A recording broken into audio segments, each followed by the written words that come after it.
हमारे देश में बहुत सारे मंदिर हैं और बहुत सारे मंदिरों की बहुत सारी कहानियां हैं।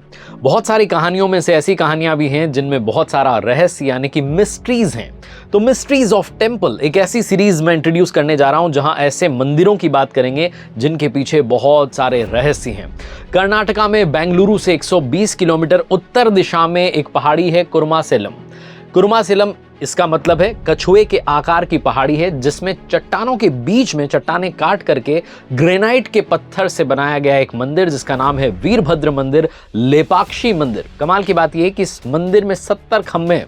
70 पिलर्स में से एक पिलर ऐसा है जो जमीन से ऊपर उठा हुआ है। इस मंदिर को हैंगिंग पिलर टेम्पल कहा जाता है। ये खंभा जमीन से इतना ऊपर है कि नीचे से कोई भी कपड़ा आप निकाल सकते हैं। इस चमत्कार को देखने के लिए जनता बहुत दूर दूर से यहाँ पहुंचती है। लेपाक्षी मंदिर, वीरभद्र मंदिर की कहानी आइए आपको समझाते हैं। आप देख रहे हैं आरजे कार्तिक एक्स्ट्राज। इस मंदिर का संबंध रामायण से भी है। रामायण में कहा जाता है भगवान श्री राम जब भ्राता लक्ष्मण और माता सीता के साथ में अपने 14 वर्षों के वनवास को काट रहे थे तो वनवास के अंतिम चरण में वो इसी स्थान के आसपास थे। भगवान श्री राम की सेवा में, सुरक्षा में जटायु तैनात थे। जटायु नाम के पक्षी जो कि भगवान श्री राम की सुरक्षा कर रहे थे।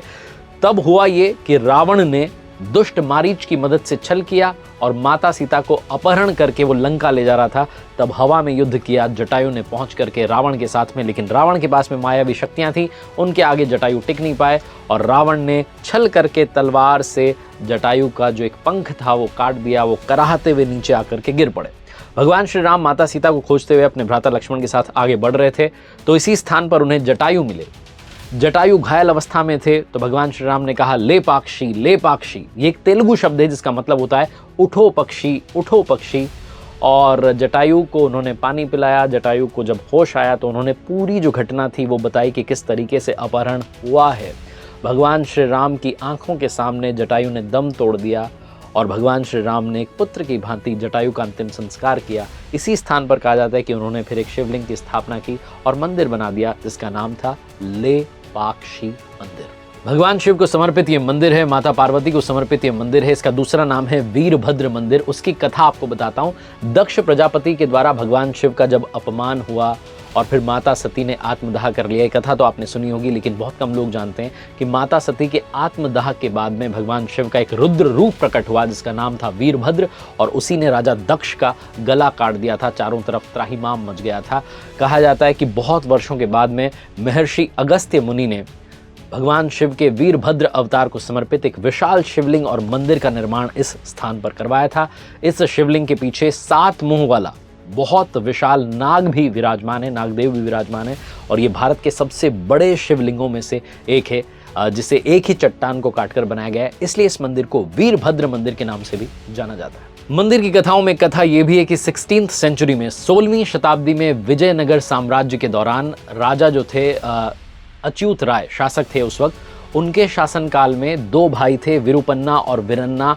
उन्होंने इस विशाल मंदिर का निर्माण करवाया था। लोग ये कहते हैं कि विजयनगर के राजाओं ने कुछ रहस्यमयी शक्तियों की सहायता से इस मंदिर को बनाया क्योंकि इसमें इसकी जो निर्माण शैली है, संरचना है वो बहुत ज़्यादा अद्भुत है। इस मंदिर में कहा जाता है कि एक मंडप है। ये वो मंडप है जहाँ भगवान शिव और माता पार्वती के विवाह का जश्न मनाने के लिए इस मंडप को बनाया गया था। इसका नाम है कल्याण मंडपम। कल्याण मंडपम जो है इस हॉल को देखने के बाद में सब ये कहते हैं कि ये अधूरा क्यों है, क्योंकि ये अधूरा मैरिज हॉल है।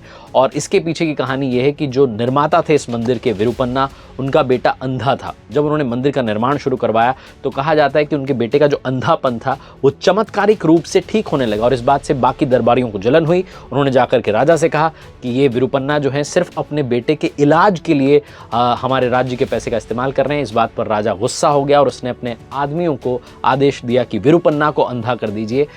कहा यह जाता है कि उसके बाद में ही वहाँ वो मैरिज हॉल जो है कभी भी कंप्लीट नहीं हो पाया, वो मंडप कभी कंप्लीट नहीं हो पाया और उसकी दीवारों पर लाल धब्बे जो हैं वो दिखाई देते हैं। ये घटना भी बताई जाती है, ये कथा भी इस मंदिर के बारे में सुनाई जाती है। अब लेपाक्षी मंदिर, वीरभद्र मंदिर, जिसका सबसे बड़ा रहस्य है यहाँ का हैंगिंग पिलर यानी कि झूलता हुआ स्तंभ। ये धरती से कुछ सेंटीमीटर ऊपर उठा हुआ है। जैसा मैंने बताया कि 70 स्तंभों पर ये मंदिर जो है, इसका नृत्य मंडप जो है वो खड़ा हुआ है।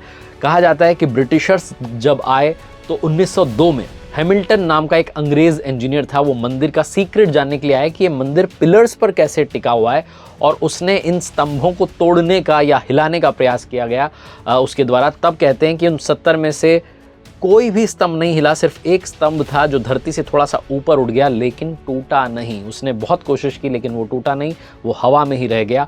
और कहते हैं कि तब से ही ये मंदिर जो है हैंगिंग पिलर टेम्पल के रूप में जाना जाता है। लोग जब यहाँ पहुँचते हैं मंदिर में दर्शन के लिए, तो उस पिलर के नीचे से इतनी जगह है कि एक कपड़ा वहाँ से आप निकाल सकते हैं।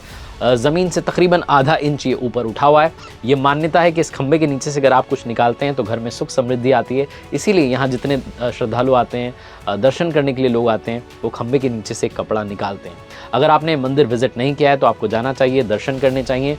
और इस मंदिर के बारे में एक और सबसे अद्भुत बात है कि यहाँ पर एक बहुत बड़ा पैर का निशान है। कहा जाता है कि ये त्रेता युग की निशानी है। ये चरण जो हैं भगवान श्री राम के हैं, ऐसी मान्यता है। प्रभु कृपा बनी रहे। आप देखते रहिए मिस्ट्रीज ऑफ टेम्पल, मेरे नए चैनल आरजे कार्तिक एक्स्ट्रास पर।